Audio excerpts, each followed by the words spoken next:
We start our chapter on relativity by beginning with a quote by Stephen Hawking. And this is interesting. I can't say that we've been able to prove this yet, but time travel used to be thought of as just science fiction. Einstein's theory of general relativity allows for the possibility that we could warp space-time so much that you could go off in a rocket and return before you set out. We'll talk about general relativity later on. And there is a solution to Einstein's equation for a Kerr black hole that seems to allow for this possibility. But again, I think that's still in the realm of speculation. Certainly, relativity is an extremely interesting theory in that it allows possibilities that sort of go against our intuition that we've gained from everyday life.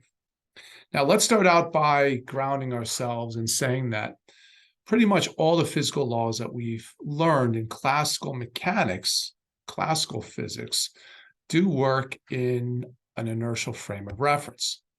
Now, basically, classical mechanics revolutionized the way that we thought about motion. It allowed us to understand how forces will change the motion of an object.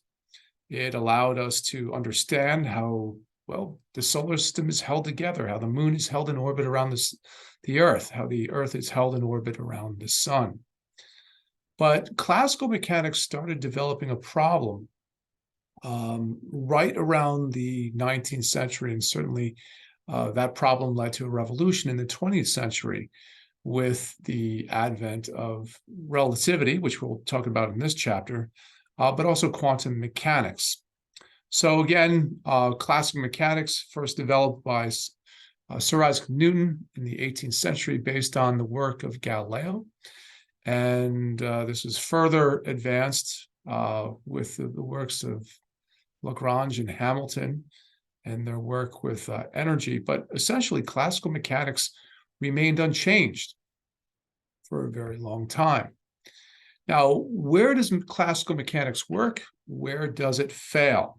Well, we can make a little diagram right here, and we can put size on the x-axis, and we can put on the vertical axis, on the y-axis, velocity and acceleration. So I know velocity and acceleration aren't the same things, and this is more a stylistic diagram than anything else, but classical mechanics actually works quite well for us as long as our size is macroscopic. We're larger than an atom.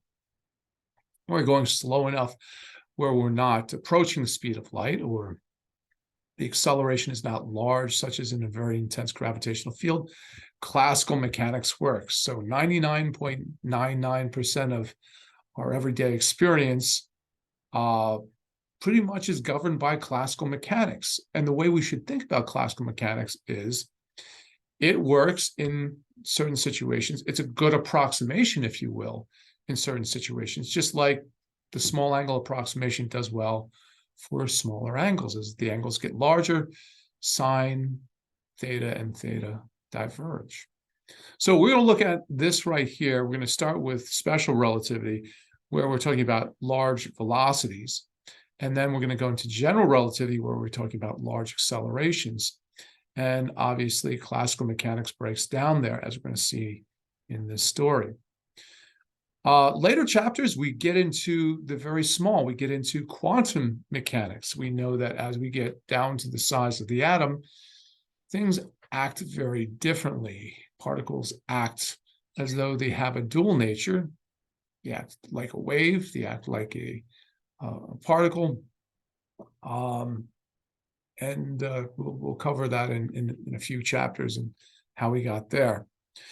Interestingly, we have this field theory up here, which there are actually quite a few different field theories covering different forces. But this area is sort of incomplete. Some things we've done very, very well. We've been able to unite relativity and quantum mechanics for electricity and magnetism. Where it doesn't go so well is things like gravitation, but we'll get there eventually. Our concentration right now is really classical mechanics and how we suddenly had the need to not reinvent classical mechanics, but to modify classical mechanics. And this was done starting with the work of Einstein. Okay, so where are we going with this whole adventure? We start with special relativity, and that's really the first thing that Einstein developed, and that was 1905.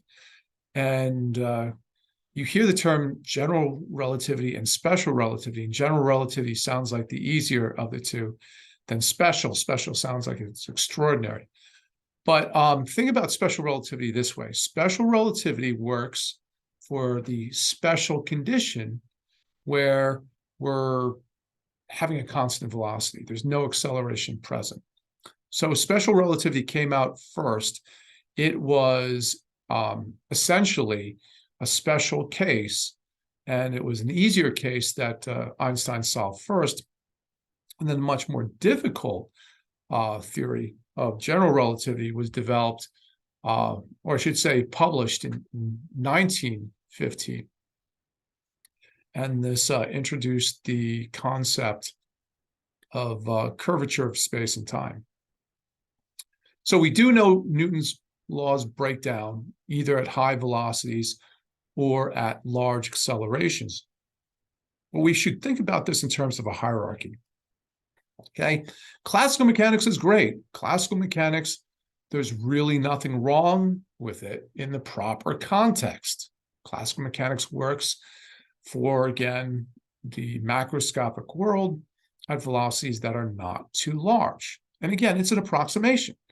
And the nice thing about it is, even though students may disagree with this, classical mechanics actually has fairly straightforward equations. Okay?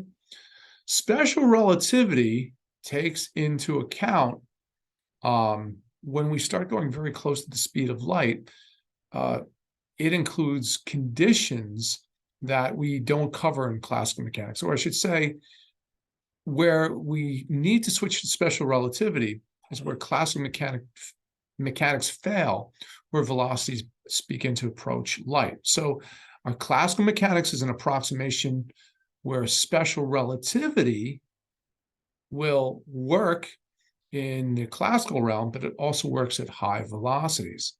Now, the problem is we're getting more complicated as we get more general, meaning that we cover more cases, more situations. The special relativity equations, as we'll see, are more, well, complex.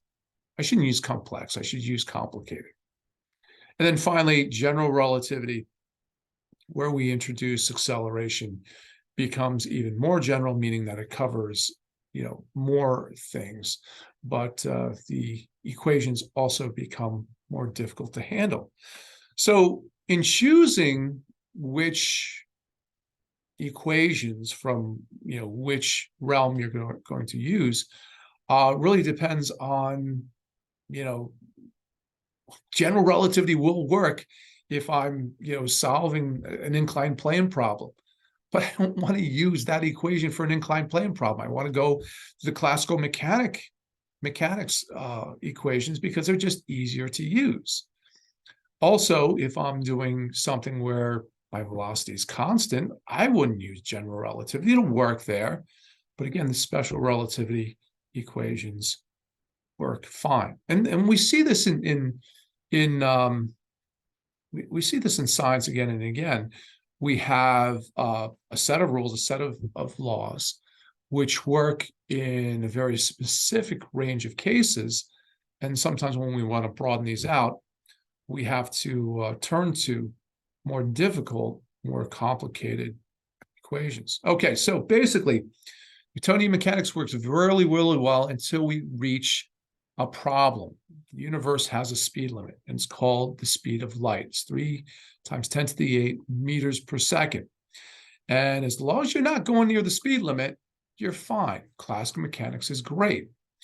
But once we approach the speed limit, we start seeing that our normal experience with distances and time become a big problem. That means that all these great equations that we have from Newton's laws, from energy, all of these equations are going to have to be modified because, again, approaching the speed of light, what happens with space and time, and we can see time and distance and velocity is the rate that distance changes over time. All of these are going to be impacted by this. So Newton's laws of motion basically operate with this idea that there's this universal clock ticking. And essentially, we can describe all motion, based on this clock. Velocity, again, is the derivative of our position as a function of time. When we talk about force, yes, you're used to force equals mass times acceleration, but the proper way to write this is that force is equivalent, or the net force is equivalent to the rate at which the momentum changes over time. So, these equations really rely on the fact that, time is the same, for everybody. And as we'll see, that's not the case. Okay, inertial frame. We're going to use this term a lot. What do we mean by inertial frame? We say that all of Newton's laws are valid within an inertial frame. Inertial frame of reference is just one that's moving at a constant velocity. And again, this is important for special relativity because all the velocities have to be constant. So such a frame is going to be used where we're going to describe motion in one frame, and then we're going to have another frame of reference moving at a different speed and see how that changes from frame to frame. Now, very simply, in Galilean relativity, now Galileo didn't come up with the theory of relativity that we're going to talk about here. Galileo basically, again, using the idea that time was constant, showed that when you go from one frame of reference to another frame, and that frame is moving at a constant velocity, all you need to do to change the coordinates is add velocity times time. So for instance, if I'm in the back of a pickup truck and I'm throwing a ball up in the air, disregarding wind resistance, that ball is going to go up and then it's going to come back down, all the while accelerating at 9.8 meters per second squared downward. Okay, so in my frame of reference in the back of that pickup truck, okay, in my frame of reference, I'm moving with the pickup and I just see the ball moving in the vertical direction. But for an observer on the ground, they would see the ball tracing out a parabola. Okay, I'm still catching it. Nothing has changed. My experience of just seeing the ball go up and down is different from the experience of the observer on the ground, where they're not paying attention to me. They're paying attention to the ball, and they're seeing this parabola trace out because my frame of reference is moving with respect to them at a constant rate. And that gives the illusion, well, I guess not the illusion, that gives horizontal motion in their frame. For my frame, there is no horizontal motion. Okay, so we're going to do this a lot in special relativity. We're going to go from one frame to another. I'm going to see it's not so easy. We're not just adding velocity times time. Galilean relativity is a nice approximation as long as this v, the difference from one frame to the other, is much, much less than the speed of light. Okay, here's where the trouble starts. We went over this earlier, that Maxwell basically puts together all the equations for electricity and magnetism. They predict electromagnetic waves. And of course, here are Maxwell's equations. When we do combine them, we do get a wave equation. And this wave equation solution is an oscillating electric and magnetic field, okay, light. And here's the important thing. The equation basically tells us that the speed of the wave, the speed of light, what we call c, 3 times 10 to the 8 meters per second squared, depends on two parameters of space: the permeability of free space and the permittivity of free space. Okay, both of these are related to how electric and magnetic fields behave in a vacuum. Now, when we use analogies for mechanical waves, we understand that with mechanical waves, the speed of the wave depends on the basic properties of the medium. You can increase the speed of sound by either increasing the temperature of the air or replacing it with a gas with lighter molecules. Basically, the medium will determine how fast the wave travels for a mechanical wave. If it's a wave on a string, we can increase the tension of the wave on the string. It's going to go faster. So, going back to this expression right here, if we change these values right here, we can actually change the speed of the wave. And we do see this with the index of refraction. But again, we're gonna stay away from dielectric materials and just say how this wave is propagating through free space. So Heinrich Hertz discovers electromagnetic waves, proves that in fact what Maxwell predicted works, and everybody's happy. We just need a medium through which this wave can travel. And once again, why not? Why shouldn't light have a medium? After all, sound has a medium. A wave on a string, the string is the medium there, okay? All waves that were understood at that time basically had something that they disrupted, something that they disturbed.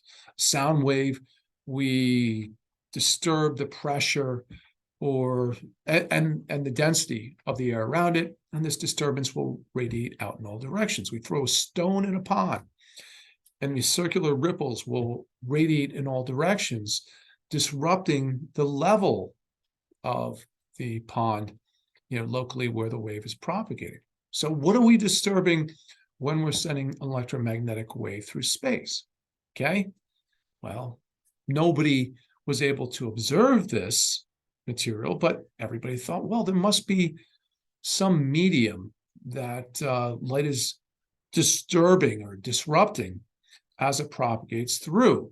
Okay, we can imagine that we have some source of a light wave here, and maybe it's an oscillating dipole, and as it goes up and down, it creates these ripples that go off in all directions, very analogous to that throwing a stone in a pond, right? Now, this was called the luminiferous ether, and you'll see me spell it a number of different ways. I like the A in front of the E, THER. You'll also see it,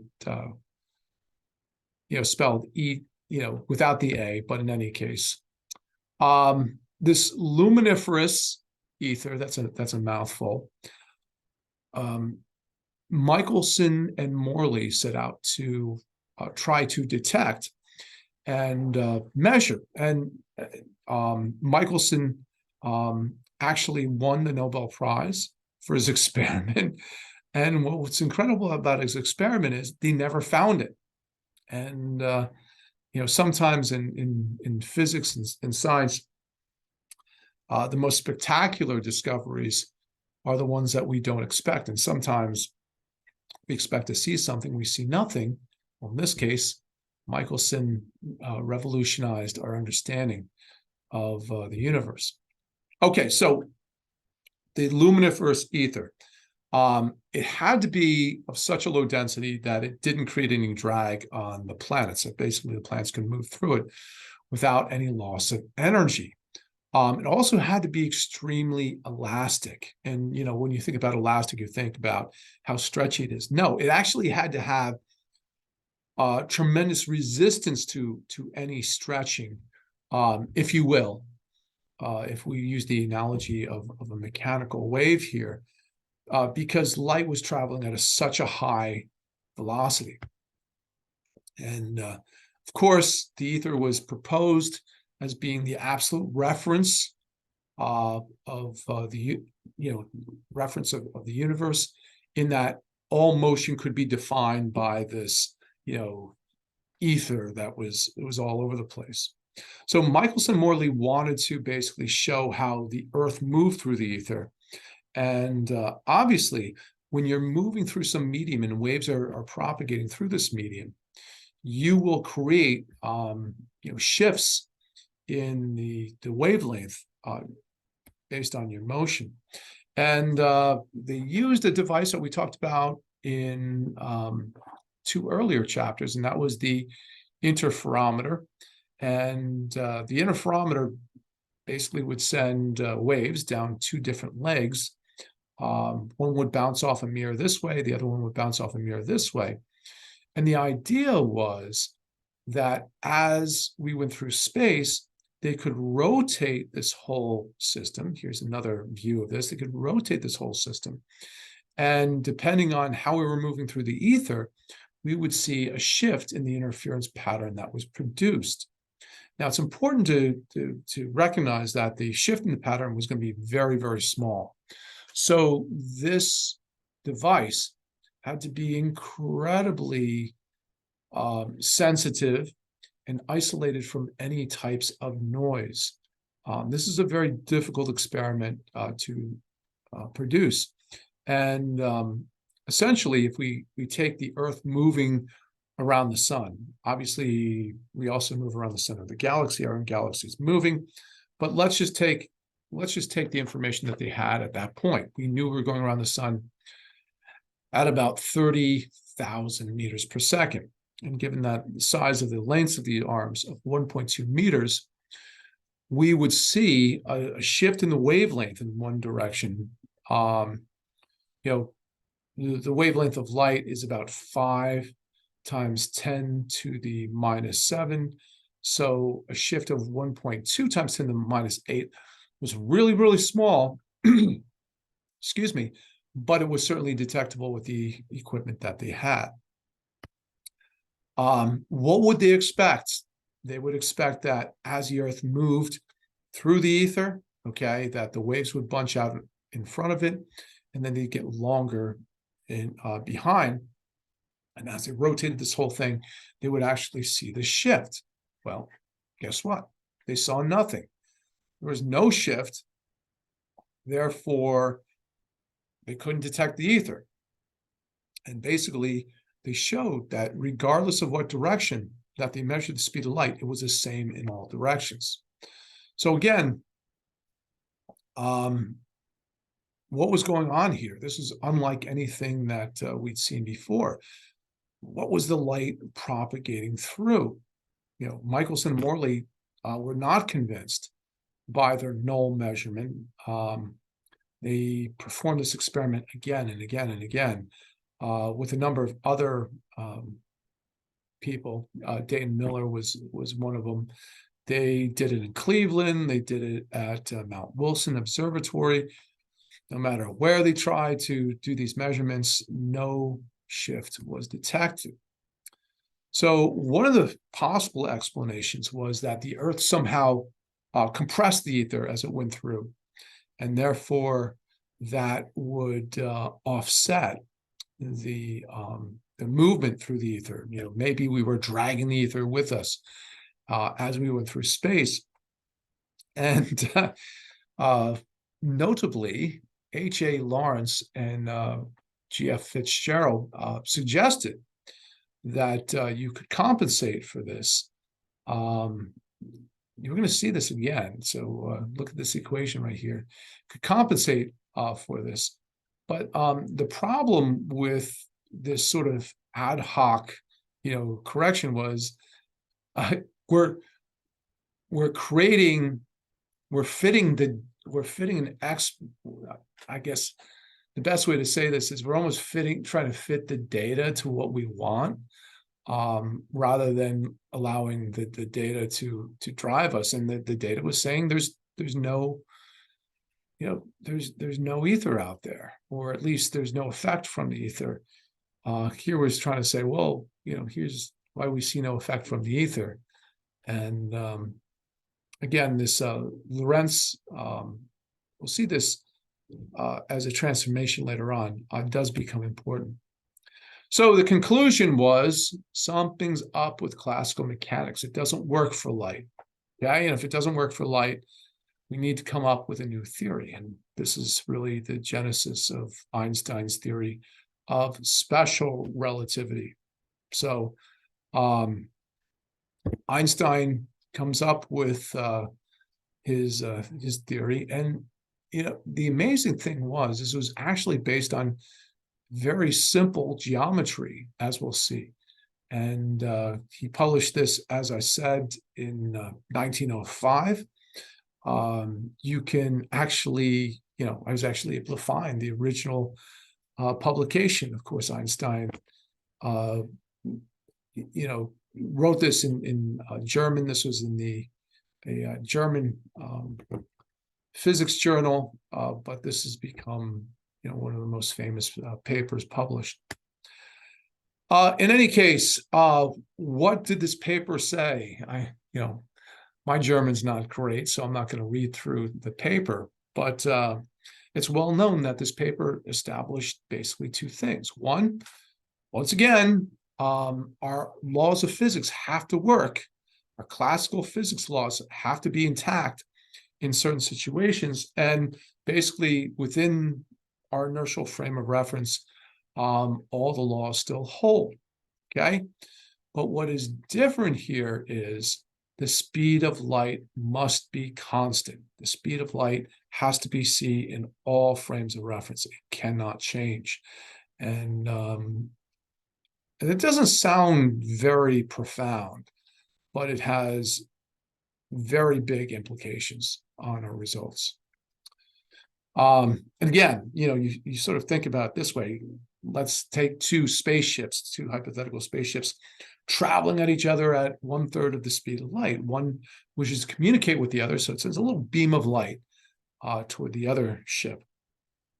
Now, in Galilean mechanics, Newtonian mechanics, we would say, oh, okay, well, this is just a matter of relative velocity, right?